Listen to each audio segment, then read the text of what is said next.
এই যে আন্দোলন নামে যে মানুষকে কষ্ট দেওয়া হচ্ছে, আমরা চাই এগুলোতে মুক্তি। তারা আন্দোলন করবে, তাদের অনেক ধরনের ওয়ে আছে আন্দোলন করার।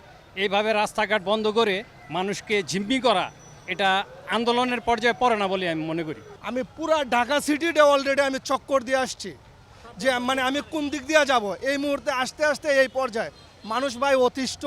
তো যখন দেখবেন একটা জিনিস কন্টিনিউ হবে তখন কিন্তু আর আতঙ্ক লাগবে না, তখন আমরা ওই যে ইউজড হয়ে যাই, সেরকম ইউজড হয়ে গেছি। একটা জিনিস কি যখন আপনার 2-1 মিনিট বা 1-2 দিন হয় সেক্ষেত্রে তখন মানুষের আতঙ্ক লাগে।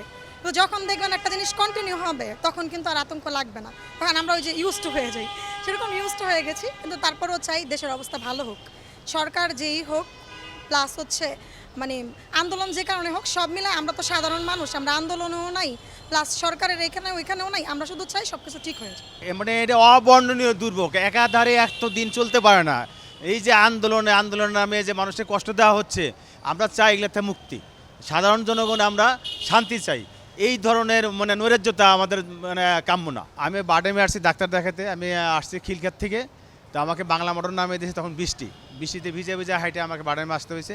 এখনও আবার ডাক্তার দেখা যাচ্ছি, একই অবস্থা, কোনো গাড়ি নাই। হ্যাঁ যে অবশ্যই এটা তো আমরা তো চাকরি বাকরি করি, ঠিক মতো যদি না পৌঁছতে পারি তাহলে তো আমাদের রুজির অবস্থা খারাপ, বাসা ভাড়া দিতে পারবো না, সব কিছু মিলে এটা খারাপ।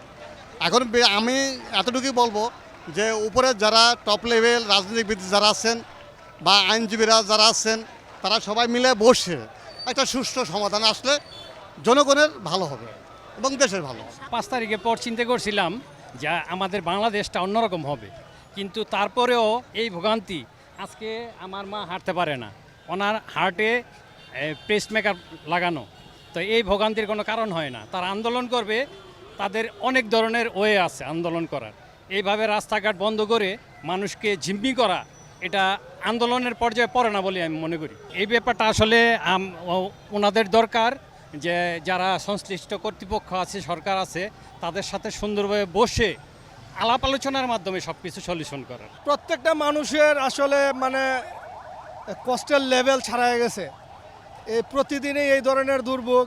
আর আজকের এটা হচ্ছে মানুষে মানে বিভিন্ন রোগী বিভিন্ন জায়গায় আটকানো অবস্থায় আছে, ঠিক আছে। আর আমি নিজে, আমার দোকান হচ্ছে আপনার চকবাজার, আমি পুরা ঢাকা সিটিতে অলরেডি আমি চক্কর দিয়ে আসছি যে মানে আমি কোন দিক দিয়ে যাব এই মুহূর্তে আসতে আসতে এই পর্যায়ে মানুষ ভাই অতিষ্ঠ। আসলে এরপরে আর বলার কিছু নাই।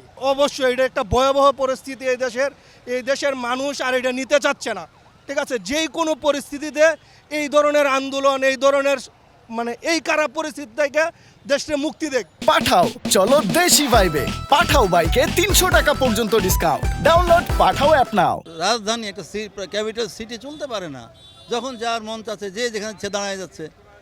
আমাদের নিরাপত্তা রক্ষক বাহিনীগুলো কী করতেছে আল্লাহ ভালো জানে। আমরা তো অনেক কিছু আশা করছিলাম জাতির কাছ থেকে যে ভালো কিছু পাবো, কখন যে কে কোথায় যার যখনই মন চাচ্ছে সে বসে যাচ্ছে, রাস্তা বন্ধ। ঢাকার সার্বিক অবস্থা এখন আর আগের মতো নাই, যেহেতু আমরা সাধারণ মানুষের আমরা কোনো রাজনৈতিক দল বা কারো কাছ থেকে শিক্ষার্থী হোক, সে সাধারণ জনগণ হোক বা রিক্সা ড্রাইভার হোক, আমরা কারো কাছে এই ধরনের কোনো দেশের বিশৃঙ্খলা আশা করি না। প্রত্যেকটা মানুষ চায় যেন আমরা শান্তিতেই থাকি, আর কোনো কিছু চায় না। কে সরকার হইলো বা কে ক্ষমতা চালাইতেছে এইটা মানুষের জনগণের হেডেক নাই।